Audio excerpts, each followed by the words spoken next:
அதிகாரம் 16.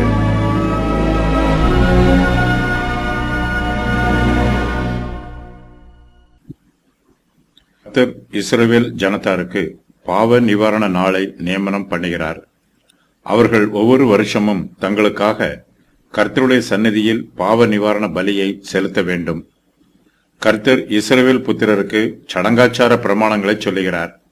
அந்த பிரமாணங்களில் பாவ நிவாரண பலியை பற்றிய பிரமாணமானது இயேசு கிறிஸ்துவின் சுவிசேஷ பிரமாணத்திற்கு அடையாளமாய் இருக்கிறது. இரண்டாம் கூடாரத்திலே பிரதான ஆசாரியன் மாத்திரம் வருஷத்திற்கு ஒரு தரம் இரத்தத்தோடு பிரவேசித்து அந்த இரத்தத்தை தனக்காகவும் ஜனங்களுடைய தப்பிதங்களுக்காகவும் செலுத்துவான். எபிரெயர் 9:7. இஸ்ரவேல் தேசத்தார் எல்லோரும் கர்த்தருடைய சந்நிதியில் ஒவ்வொரு வருஷமும் கூடி வந்து தங்களுடைய பாவங்களை நிவர்த்தி பண்ணுவதற்காக பாவ நிவாரண பலியை செலுத்த வேண்டும். பிரதான ஆசாரியன் இஸ்ரவேல் ஜனத்தார் அனைவருக்காக கர்த்தருடைய சந்நிதியில் பாவ நிவாரண பலியை செலுத்த வேண்டும். பாவ நிவாரண நாளின் போது பிரதான ஆசாரியன் பலி செலுத்தாமல் மகா பரிசுத்த ஸ்தலத்திற்குள்ளே பிரவேசிக்க கூடாது. பிரதான ஆசாரியன் பாவ நிவாரண பலியையும் சர்வாங்க தகன பலியையும் செலுத்திய பின்பு பரிசுத்த ஸ்தலத்திற்குள் பிரவேசிக்க வேண்டும். பிரதான ஆசாரியனாகிய ஆரோன் பரிசுத்த ஸ்தலத்திற்குள் பிரவேசிக்கும் போது பரிசுத்தமான சணநூல் சட்டையை தரித்துக் கொள்ள வேண்டும். ஆரோன் பரிசுத்த ஸ்தலத்திற்குள் பிரவேசிக்கும் முன்பாக ஒரு காளையை பாவ நிவாரண பலியாகவும் ஒரு ஆட்டுக்கடாவை சர்வாங்க தகன பலியாகவும் செலுத்த வேண்டும்.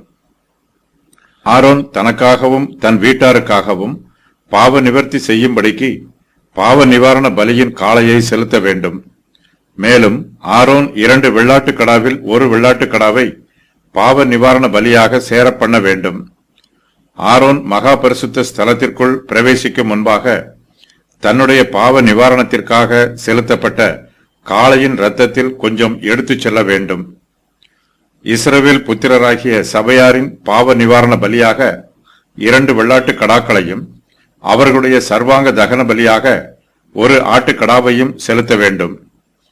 வெள்ளாட்டு கடாவின் இரத்தத்தை கிருபாசனத்தின் மேலும் அதற்கு முன்பாகவும் தெளிக்க வேண்டும். அதன் பின்பு காளையின் இரத்தத்திலும் வெள்ளாட்டு கடாவின் இரத்தத்திலும் கொஞ்சம் எடுத்து பலிபீடத்து கொம்புகளின் மேல் சுற்றிலும் பூச வேண்டும். 2 வெள்ளாட்டு கடாக்களில் ஒரு கடா போக்காடாக விடப்படுகிறது. இஸ்ரவேல் புத்திரருடைய எல்லா பாவங்களையும் சகல மீறுதல்களையும் போக்காடாக விடப்படும் வெள்ளாட்டு கடாவினுடைய தலையின் மேல் சுமத்தி அதை வனாந்திரத்திற்கு அனுப்பிவிட வேண்டும்.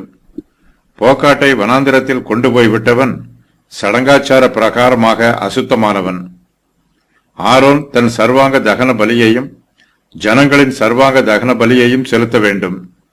அவன் பாவ நிவாரண பலியின் கொழுப்பை பலிபீடத்தின் மேல் தகனிக்க வேண்டும். பாவ நிவாரண பலியாகிய காளையையும் வெள்ளாட்டு கடாவையும் பாளையத்திற்கு புறம்பே அக்கினியிலே சுட்டெரிக்க வேண்டும். பாவ நிவாரண நாளின் போது இஸ்ரவேல் புத்திரருடைய பாவங்கள் சுத்திகரிக்கப்படும்படி அவர்களுக்காக பாவ நிவர்த்தி செய்யப்படுகிறது. அந்த நாள் அவர்களுக்கு விசேஷித்த ஓய்வு நாளாய் இருக்க வேண்டும். இது நித்திய கட்டளை என்று கர்த்தர் சொல்லுகிறார்.